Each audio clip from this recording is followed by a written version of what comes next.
Assalamualaikum warahmatullahi wabarakatuh. Waalaikumsalam warahmatullahi wabarakatuh, kan? Sampurasun.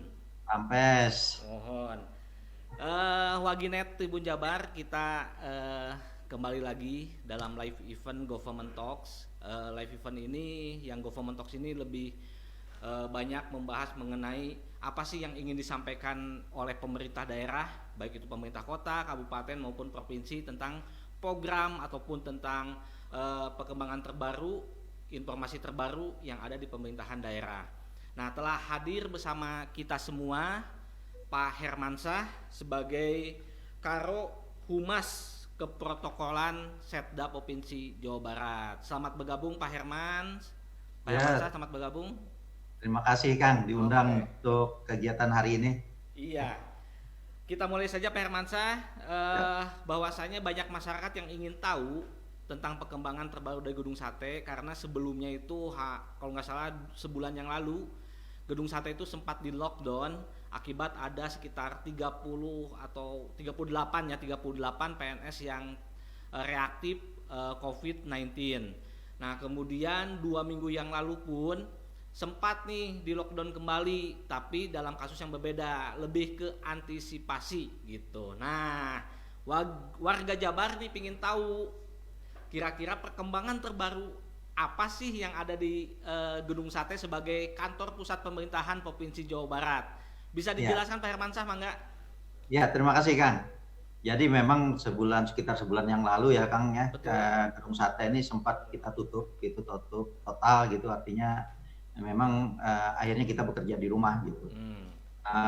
Dan ini mulai 2 minggu yang lalu ini kita sudah mulai kembali berkegiatan di Gedung Sate, walaupun juga tetap dengan kita melakukan penyesuaian-penyesuaian. Jadi penyesuaian sistem kerja bagi pegawai negeri sipil di lingkungan pemerintah Provinsi Jawa Barat. Jadi sebenarnya tidak hanya Gedung Sate saja, tapi Hmm. semua kantor. Karena kan kita mendengar kan beberapa waktu terakhir ini ada yang dinamakan klaster perkantoran gitu. Betul. Walaupun sebenarnya istilah itu juga nggak terlalu tepat, karena mungkin saja mereka dapatnya itu bukan di kantor gitu, Iya, iya. tapi bisa kontak dengan orang lain ketika berada di luar kantor. Tapi ini penyesuaian ini dilakukan tentunya untuk kita mengantisipasi lebih lanjut gitu ya, supaya tidak terjadi lagi rekan-rekan kita di perkantoran ini, PNS di perkantoran itu terkonfirmasi positif lagi. Ini yang tidak kita kehendaki, sehingga adalah keluar surat edaran dari sekretaris daerah yang mengatur bahwa pertama itu kita menghindari kegiatan yang bersifat mengumpulkan orang lebih dari 7 orang. Hmm. Jadi kalau lebih dari 7 orang berkumpul, ini misalnya kegiatan-kegiatan kita menerima tamu seperti itu Hmm. ya, atau ada event ataupun rapat-rapat, itu kita menghindari jumlah yang melebihi dari 7 orang. Nah, kalau lebih dari 7 orang berarti kita akan melakukannya secara virtual, gitu kan. Hmm. Nah, kita kemarin juga ada nerima tamu, itu kita terima, tapi tidak di dalam ruangan, Kang. Jadi kita Hmm. terima di luar gitu, di halaman belakang. Jadi hal itu masih dapat kita lakukan. Nah, kemudian di dalam surat edaran itu juga mengatur bahwa kehadiran itu maksimal 50%, Kang. Hmm. Oh, di Gedung Sate, di kantor-kantor dinas gitu, yang lain tuh maksimalnya 50%. Dan kemudian kalau di kantor tersebut misalnya terdapat ada yang terkonfirmasi positif, ini maka maksimal 25%. Hmm. 25% yang hadir. Nah, ini kenapa dilakukan seperti ini? Sebenarnya kita tidak ingin juga kepentingan warga itu menjadi terhambat gitu. Misalnya Hmm. tidak ada sama sekali yang bekerja di kantor, ini juga tidak seperti itu. Nah, tentunya juga ada pengaturan-pengaturan lain juga di dalam ruangan ya. Kita membuka ventilasi selebar-lebarnya seperti itu, kalau memungkinkan. Jadi kita alhamdulillah ya, di Gedung Sate ini sebenarnya hampir di semua ruangan tuh bisa kita buka. Hmm. Jadi ruangan pimpinan itu semuanya bisa kita buka ventilasinya, sehingga tidak harus menggunakan air conditioner lagi, sehingga ini kita bisa lebih menjamin lah bahwa di ruangan-ruangan kantor ini menjadi lebih baik lagi sirkulasi udaranya. Nah, ini kan kalau sirkulasi udara menjadi lebih baik tentunya ini mengurangi resiko seperti itu, Kang, untuk penyebaran COVID-19 ini. Nah, kemudian juga ada juga pengaturan yang lain ini bagi ASN ya atau PNS yang berusia 50 tahun ke atas, kemudian ibu hamil, ibu menyusui, atau PNS yang memiliki penyakit bawaan atau perantara, ini disarankan untuk bekerja di rumah atau melaksanakan flexible working arrangement. Ya, jadi mereka lebih fleksibel lah bekerjanya seperti itu. Jadi tadi usia-usia di atas 50, ibu hamil, ibu menyusui, dan juga mereka misalnya punya penyakit bawaan seperti hipertensi, misalnya darah tinggi, jantung, ini tidak disarankan untuk bekerja di kantor untuk saat ini. Jadi mereka bisa melakukan pilihan bekerja di rumah atau melakukan flexible working arrangement. Jadi seperti itu. Kemudian tentunya juga kita tetap menjaga protokol kesehatan pada yang hadir ya. Jadi kita dalam ruangan karena 50% maksimal itu saya rasa kita bisa memenuhi lah untuk menjaga jarak satu dengan yang lainnya itu. Jadi ini secara risiko menjadi lebih rendah seperti itu. Nah, kemudian juga satu hal yang sangat penting bahwa dengan kehadiran yang maksimal 50% ini di kantor, tentunya yang kita harapkan bahwa efektivitas kinerja pegawai ini tidak berkurang. Jadi kehadiran mereka tentunya ketidakhadiran mereka di kantor ini bisa tergantikan ketika mereka bekerja di rumah. Dan ini selalu membuat laporan, Kang. Jadi mereka tetap membuat laporan melalui TRK ya, kemudian juga KIMOP, ini presensi gitu seperti itu. TRK itu kita bentuk laporan kita yang kepada dengan memasukkan semua kegiatan kita dalam satu hari di sistem itu yang namanya TRK itu, maka secara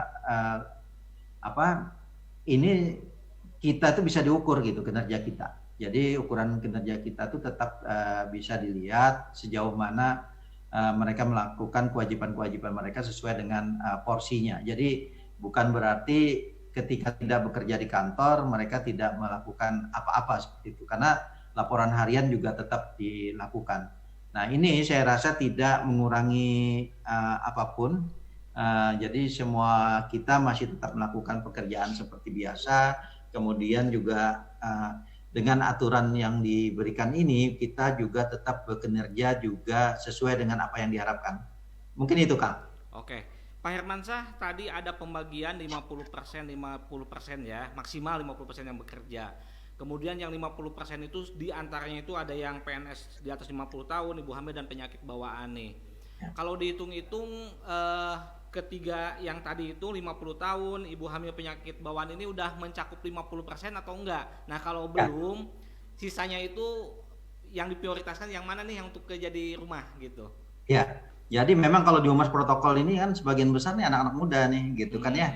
Yang senior itu ya seperti saya sendiri di atas 50, tapi karena untuk pimpinan itu memang masih diwajibkan untuk hadir. Tetap tapi dengan protokol kesehatan kita memakai masker, menjaga jarak, cuci tangan dan sebagainya. Nah, kalau dari sisi jumlah saya rasa untuk di humas protokol ini dan sebagian besar perkantoran saya rasa yang di atas 50 itu memang tidak mencapai 50% ya dari keseluruhan itu. Kemudian yang hamil mungkin dan menyusui juga kalau jumlah-jumlah kan belum sampai 50% dari jumlah keseluruhan karyawan yang ada di perkantoran. Makanya itu kita tetap memberikan kepada saya perintahkan kepada kepala bagian itu untuk membuat daftar. Jadi piket gitu. Setiap hari ini siapa yang berpiket hari ini, siapa yang di rumah seperti itu, hingga itu bisa kita lihat bahwa memang jumlahnya itu sekitar hanya yang di kantor itu hanya 50% maksimal dari yang seharusnya seperti itu. Jadi 50% yang lain ada tetap di rumah. Walaupun mungkin umurnya tadi itu masih di bawah 50, tapi itu tadi untuk memenuhi ketentuan itu tetap mereka diharuskan untuk bekerja mulai rumah. Seperti itu. Dan kalau kasus di Dumas Protokol ini kan tim-tim kreatif itu anak-anak muda semua kan ya. Nah ini kita berikan mereka keleluasaan untuk tetap bekerja di rumah. Mereka hanya pegang laptop seperti itu. Tim kreatif itu membuat infografis, videografis gitu, seperti itu ya. Jadi masih bisa dilakukan di rumah dan sangat produktif sebenarnya mereka di rumah karena mereka bisa bekerja dari pagi sampai malam hari seperti itu. Dan saya malah melihat kinerja kita di sini menjadi lebih meningkat sebenarnya dari jumlah hasil pekerjaan yang kita lakukan hari-hari ini dibandingkan hari-hari sebelumnya seperti itu, Kang. Oke, Pak Hermansyah nih, kalau kinerja ke Humas Protokolan nih ya, kemarin itu bukan sempat sih, kurang lebih seminggu atau 2 minggu yang lalu itu Pemprov Jabar berulang tahun yang ke-75 tahun, kemudian gedung satenya sendiri udah 1 abad. Nah, dengan sistem kerja yang kebanyakan itu di rumah ya, work from home gitu kan. Boleh tahu nggak ini acara ini HUT Gedung Sate, HUT Pemprov itu bisa tersampaikan ke masyarakat dengan baik, kemudian bisa sama-sama ibaratnya itu atmosfernya lah ya sebelum itu gini gitu kan, setelah ini sama juga. Nah, seperti apa sih sosialisasi kemudian publikasi-publikasi yang disampaikan kepada masyarakat terhadap di ulang tahun Pemprov dan juga Gedung Sate ini dengan sistem kerja yang ada di rumah? Apakah lebih banyak di media sosial atau gimana bisa dijelaskan, Pak? Ya, jadi sebenarnya Kang, kita mulai 17 Agustus Kang. Oh, dari mulai 17 Agustus. Jadi 17 Agustus itu kita juga tetap mengadakannya upacara bendera di Gedung Sate seperti itu. Hanya cara pelaksanaannya yang berbeda. Jadi dari sisi jumlah tentu sangat berbeda dengan tahun sebelumnya. Kalau tahun-tahun sebelumnya kita melaksanakan itu dengan mungkin di atas 200 sampai 1.000 orang kita bisa di gazebo kan ya untuk gedung pelaksanaan 17 Agustus itu.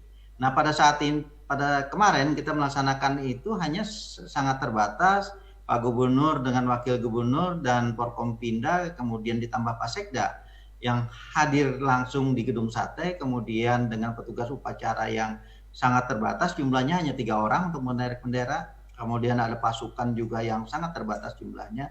Jadi kalau dihitung-hitung tidak sampai 100 orang seperti itu. Jadi kemudian masyarakat tetap bisa nonton gitu karena kita juga menghadirkan kepala OPD wajib hadir juga, tapi melalui Zoom seperti ini virtual. Jadi mereka hadir, kita masih bisa monitor juga kehadiran rekan-rekan sekalian itu. Jadi sebenarnya cara kerja kita yang berbeda. Jadi semangat proklamasi kita dapatkan, kemudian penyelenggaraan ritual kita yang tahunan itu tetap bisa dirasakan masyarakat juga. Nah, kemudian juga karena tahun ini bulan Juli ya kemarin sebelumnya juga ya sebenarnya itu kita 100 tahun Gedung Sate. Kita tidak laksanakan tepat pada saatnya itu, tapi kampanye itu kita laksanakan di ruang-ruang yang kita miliki seperti itu. Jadi ada punya kita IG seperti itu kan ya, Facebook kita, kemudian Twitter kita juga. Jadi kanal-kanal yang kita miliki itu kita berdayakan seperti itu. Jadi tetap ada kampanye-kampanye 100 tahun Gedung Sate. Kemudian juga kita tetap melaksanakan juga hari jadi ke-75 ya Jawa Barat gitu. Kita laksanakan acaranya di Gedung Sate juga. Nah, kehadirannya juga sama dengan tanggal 17 itu. Jadi hanya terbatas kita laksanakan upacaranya. Kemudian juga pada tanggal itu tetap ada juga rapat paripurna sebagai salah satu hal yang wajib dilaksanakan juga pada hari jadi Jawa Barat yang ke-75 kemarin. Hanya saja tentunya masyarakat tetap bisa nonton karena ada IG Live pada saat itu juga. Kemudian juga teman-teman kita kepala OPD yang lain-lain karyawan kita itu hadir di dalam Zoom meeting. Jadi semuanya bisa merasakan masih atmosfer pelaksanaan baik 17-an, 100 tahun Gedung Sate, kemudian hari jadi, Jawa Barat yang ke-75 kemarin tetap dirasakan oleh masyarakat dan kita semua. Nah, kemudian kemarin kan ada puncaknya ya, puncak hari jadi itu sendiri. Kemudian sekaligus acara 100 tahun Gedung Sate itu yang kita laksanakan pada malam hari tanggal 19 Agustus yang lalu. Jadi kita mengadakan acara memang masih sebenarnya offline, masih virtual, tapi kita menghadirkan secara langsung memang Pak Gubernur di sana bersama host yang hadir. Nah, pertunjukan itu malam puncak itu kita siarkan ke 5 stasiun televisi nasional, ditambah dengan stasiun televisi lokal yang ada di Jawa Barat. Nah, ini saya rasa tetap atmosfernya juga kita dapatkan bahwa pada saat itu kita bisa melaksanakan pelaksanaan hari jadi ke-75 Jawa Barat ditambah dengan 100 tahun Gedung Sate itu tetap kita laksanakan.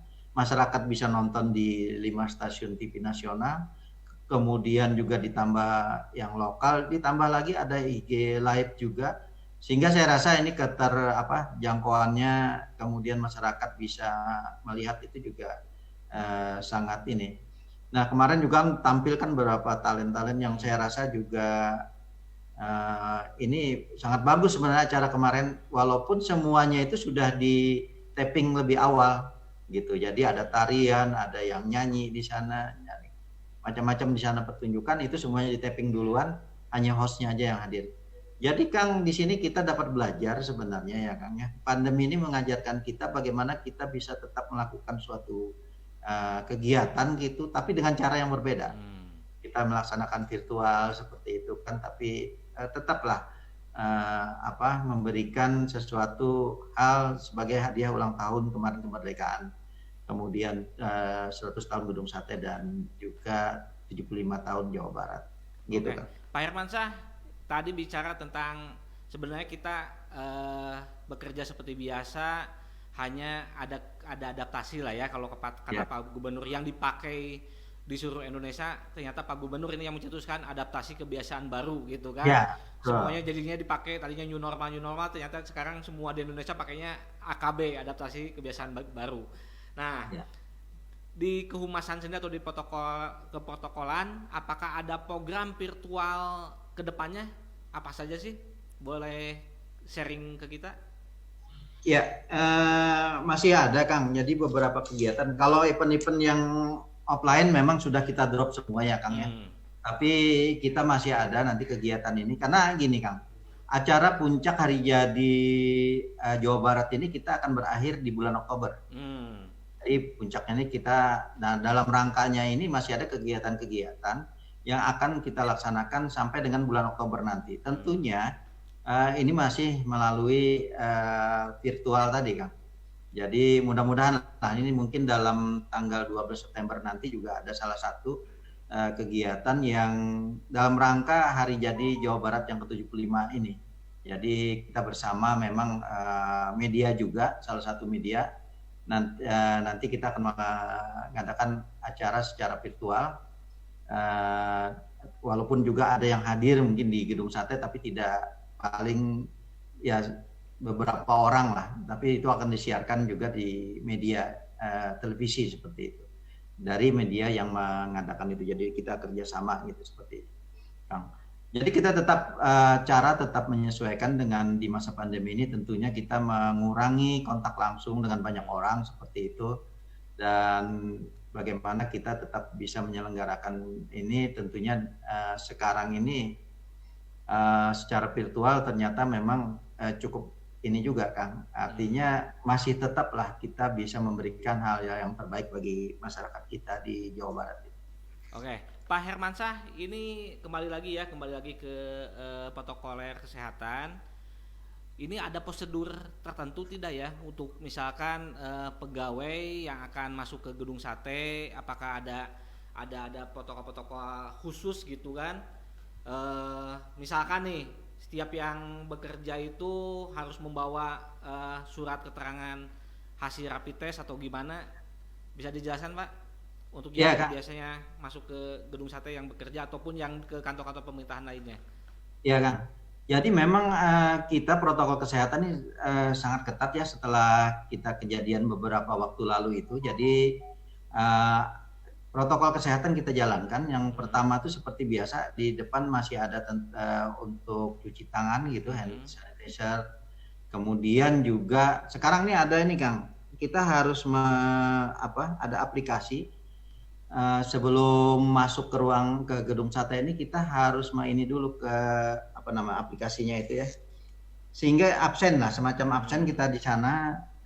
Kemudian kita dapat berhitung berapa orang yang sudah masuk di gedung sate ini.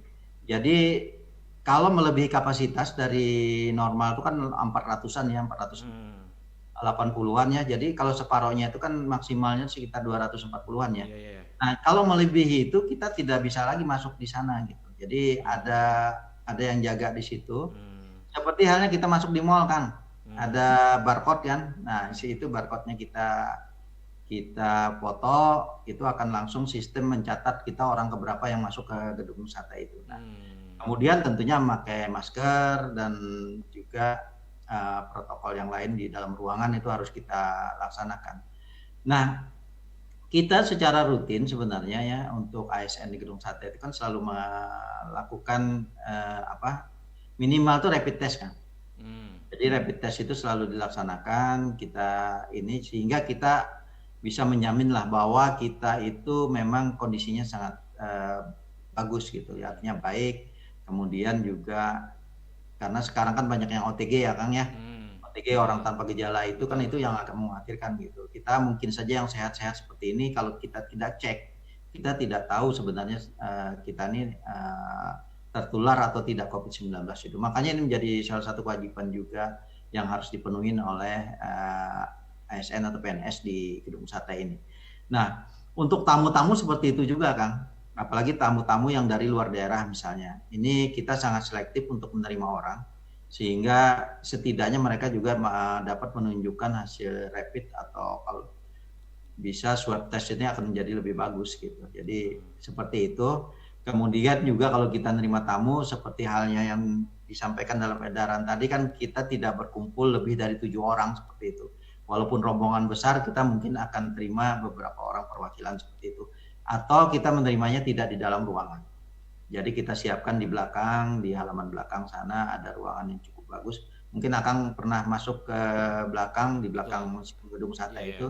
Kita sering duduk-duduk di sana. Nah, di sanalah kita terima tamu. Seperti beberapa waktu lalu kita juga di situ kita laksanakan. Jadi kita merasa lebih safety lah dibandingkan kita menerima orang yang dari luar daerah terutama di dalam ruangan kita.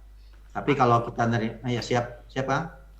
Kalau ada perlakuan khusus terhadap mobil, ini kendaraan ini biasanya kita terus terang ya agak melupakan gitu kan, orangnya aja yang di protokol kesehatannya ketat, tapi kendaraannya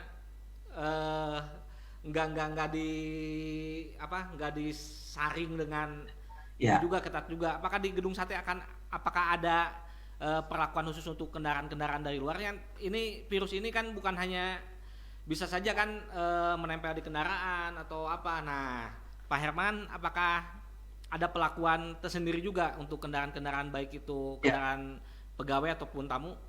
Ya, jadi kan sekarang kan kita membuka hanya satu pintu ya, Kang. Satu pintu di pintu 3 ya di belakang. Itu setiap mobil atau kendaraan yang masuk itu kan disemprot disinfektan ya kan. Jadi ada pintu gerbang yang bisa menyemprotkan disinfektan di sana. Jadi setidaknya mobil yang masuk itu sudah mendapatkan semprotan disinfektan itu. Setidaknya kita dalam pencegahan kita sudah kita lakukan seperti itu kan. Kemudian orangnya kalau turun juga akan melakukan itu cek suhu, kemudian juga tadi cuci tangan dulu sebelum masuk dan juga absensi di depan itu dengan memotong barcode-nya itu seperti apa. Kalau lebih banyak orang yang sudah di dalam maka itu tidak diperkenankan dulu sampai memang jumlah itu sesuai dengan batas maksimal yang diperbolehkan di gedung sate. Jadi upaya-upaya sebenarnya sudah dilakukan Kang. Jadi pengamanan mobil, kemudian orang juga seperti itu kita lakukan. Pak Hermansyah, apakah akan dilakukan lagi swab tes secara massal di Gedung Sate? Eh, saya belum dapat jadwal ya Kang, tapi ini pasti akan dilakukan kalau kita nanti melihat gini Kang. Mungkin juga itu berdasarkan kasus juga biasanya ya. Ada kasus misalnya di tempat lain dia kontaknya dengan siapa, itu bisa jadi kita akan lakukan lagi secara massal untuk swab. Tapi yang seperti halnya yang sudah saya sampaikan tadi, mereka kan ada yang rutin itu melakukan pemeriksaan baik itu mandiri maupun yang kita siapkan itu rapid test sebagai ini tracing awal aja lah kan ya, kita untuk melihat apakah mereka itu reaktif atau tidak reaktif. Nah kalau reaktif baru kita swab seperti itu, karena memang kemampuan swab ini kan ada keterbatasan juga, artinya dari sisi jumlah kemudian ketersediaan. Tapi sebenarnya kita dibandingkan dengan provinsi-provinsi lainnya, jumlah yang kita testing ini baik rapid dan swab ini sebenarnya kita hanya kalah dengan DKI. Kalah dengan DKI gitu. Jadi posisi kita di nomor 2, tapi kita pahami juga bahwa DKI ini kan pusatnya pemerintahan kita, di mana supporting dari pemerintah pusat juga sangat luar biasa seperti itu.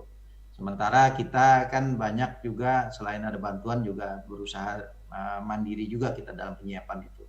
Nah ini, jadi saya rasa untuk jadwal kita memang belum dapatkan Kang untuk swab massal lagi di perkantoran ini, terutama di Gedung Sate. Tapi kalau ada kasus-kasus biasanya akan kita lakukan lagi. Nah ini kan sekarang pemerintah daerah sedang gencar-gencarnya kita swab test di kawasan industri Kang. Karena kemarin itu kan ada kejadian di Bekasi itu ya Pak ya? Jadi saat ini kita fokus ke situ. Nah yang penting sebenarnya kita ini melalui ini mungkin banyak yang mendengar, kita berharap bahwa sebenarnya pemerintah itu sudah banyak berusaha. Nah sekarang juga kita berharap bahwa kedisiplinan warga ini menjadi sangat penting sebenarnya. Jadi kedisiplinan warga ini menjadi kunci sebenarnya keberhasilan kita semua. Kalau masyarakat tidak disiplin, bagaimanapun upaya dilakukan oleh pemerintah itu menjadi tidak berarti kan. Jadi kalau masyarakat disiplin, hanya 3 hal yang dilakukan itu sebenarnya sangat sederhana kan. 3M itu ya, memakai masker, menjaga jarak, mencuci tangan. 3 hal ini aja dilakukan oleh masyarakat ketika berkegiatan di luar. Ini akan lebih menjamin lagi atau mengurangi lah risiko keterpaparan ini Kang terhadap COVID ini. Jadi sekali lagi saya rasa kampanye 3M ini ya di masa AKB, jadi adaptasi kebiasaan baru ini menjadi sangat penting. Memakai masker, menjaga jarak dan mencuci tangan. Kemudian tadi itu juga sebenarnya ini sudah lama kita sampaikan bahwa jangan semuanya ingin keluar rumah gitu, hal-hal yang tidak penting banget ya, mending kita berada di rumah seperti itu menjadi lebih aman. Kecuali kita mau belanja seperti apa gitu ya, dan jangan berlama-lama. Oke. Kemarin hasil yang tracing itu hampir ke semua PNS ya kemarin itu ya, PNS Pemprov Jabar. Bisa diinformasikan hasil tracingnya seperti apa Pak Hermansyah? Ya saya belum menerima laporan terbaru Kang, tapi memang ada ya beberapa OPD yang masih ini tadi mengkonfirmasi bahwa ada stafnya yang terkonfirmasi positif ya. Tapi tidak sebanyak yang kemarin kan. Ada 1-2 yang seperti tadi pagi di OPD, salah satu OPD atau 2 orang katanya yang positif COVID-19 ini, tapi tidak sebanyak sebelum-sebelumnya. Nah ini mudah-mudahan hasil dari upaya kita tadi itu mengurangi orang yang bekerja di kantor, kemudian juga sangat penting sebenarnya Kang, setelah kita ke kantor nih kemana gitu, pulang ke rumah atau jalan-jalan dulu. Kalau kita kontak dengan orang lain misalnya, ini kan sangat ini kan ya, di satu sisi aman di kantor, tapi ketika keluar kantor kita malah mendapatkannya dari luar tadi gitu. Makanya tadi sekali lagi kemanapun kita lakukan 3M tadi, memakai masker, menjaga jarak, dan juga mencuci tangan sering-sering lah, seperti itu Kang. Ya termasuk yang sedang berlangsung kalau nggak salah itu hari dari kemarin ya, tes SKB CPNS ya, itu Ya. menerapkan protokol kesehatan yang sangat ketat juga Pak Hermansyah ya. Iya, iya. Jadi pelaksanaan penerimaan CPNS itu kita laksanakan secara ketat protokol kesehatannya ya. Karena ini memang kita kan agak khawatir kan karena banyaknya orang yang berkumpul di situ, artinya sehingga pembatasan protokol kesehatan memang sangat ini. Dan kemarin tuh Pak Sekda meninjau langsung ke tempat tes itu. Nah, jadi memang pelaksanaan protokol kesehatannya memang kita katakan bahwa memang sudah dilaksanakan. Mudah-mudahan Kang, ini itu semua menjadi ikhtiar kita kan, ikhtiar yang dilakukan oleh kita semua. Mudah-mudahan ini bahwa pelaksanaan itu tidak menghasilkan hal-hal yang negatif seperti itu Kang. Oke, terakhir Pak Hermansyah, ini himbauan dari Bapak terhadap PNS yang bekerja di Pemprov Jabar untuk tetap menjalani protokol kesehatan, Pak. Mohon himbauannya Pak kepada PNS harus bagaimana? Silakan Pak. Ya, saya rasa rekan-rekan sekalian ya, termasuk saya juga gitu kan ya, yang masih tetap bekerja di kantor ini untuk selalu mentaati protokol kesehatan itu. Kita sebenarnya sangat sederhana, melaksanakan 3M, memakai masker, mencuci tangan, dan menjaga jarak. Kemudian juga tetap kita meningkatkan imun kita. Jadi olahraga ringan seperti itu yang bisa kita lakukan. Kemudian juga makan makanan juga harus dijaga yang sehat, makan vitamin seperti itu. Karena kita tidak bisa sepenuhnya benar-benar istirahat di rumah seperti itu. Karena ada hal lain yang harus kita laksanakan, yaitu melayani masyarakat. Jadi bagaimanapun kita harus sehat lebih dulu gitu. Jadi tetap disiplin, kemudian tetap beraktivitas seperti biasa, yang di rumah laksanakan juga tetap protokol kesehatan walaupun di rumah, karena sekarang ada klaster keluarga lagi kan ya. Betul. Jadi tetap dijaga, jadi tetap memakai masker walaupun di rumah, kemudian juga kita menjaga jarak, apalagi ini orang-orang yang kita sayangi di rumah jangan sampai terpapar oleh kita ataupun ini menjadi klaster-klaster baru lagi. Jadi yang sangat penting kedisiplinan kita bersama sebenarnya. Itu Kang. Oke. Terima kasih. Demikian Walginet Jawa Barat, obrolan ringkas, padat, dan sangat bermanfaat yang kita dapat dari Pak Hermansyah, Karo, Humas dan Keprotokolan Setda Provinsi Jawa Barat. Terima kasih Pak Hermansyah sudah memberikan sharing informasi, sharing pengetahuan juga di Government Talks Tribun Jabar ini. Mudah-mudahan kita masih bisa bertemu lagi Pak dalam acara seperti ini, karena COVID-19 tidak tahu sampai kapan berakhir. Masyarakat butuh informasi dari Gedung Sate seperti apa, nanti kita webinar lagi Pak. Siap. Oke. Saya nunggu undangan Kang. Siap, terima kasih. Oke, demikian Walginet, sampai berjumpa lagi di lain kesempatan. Mewakili tim redaksi Tribun Jabar, kemudian mewakili juga Pak Hermansyah. Saya Oktor Feriawan pamit, mohon diri, sampai ketemu lagi di acara program Tribun Jabar selanjutnya. Wassalamualaikum warahmatullahi wabarakatuh. Waalaikumsalam warahmatullahi wabarakatuh.